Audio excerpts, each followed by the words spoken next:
Assalamualaikum warahmatullahi wabarakatuh. Nah, ini kondisi di motor absolut repo yang tidak naik oli. Pas dibongkar, emang aduh ini giginya pada rontok, lihat parah ini. Pantas ke naik oli karena gak muter ya untuk bagian pompa olinya. Nah, jadi kita lanjut bongkar aja, copot aja si gigi pompa olinya dengan cara dipukul, dipahat, oke, seperti yang di video.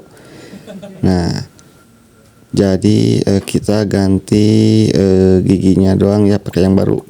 Jadi di sini gak ada yang ori, jadi kita menggunakan yang lokalan, mudah-mudahan awet juga ya ini. Nah, jadi sekarang udah naik oli lagi ya. Jadi sebelum pembongkaran gak sempat ke video naik olinya atau tidaknya. Jadi intinya ini motor absolut repo tidak naik oli. Oke, terima kasih.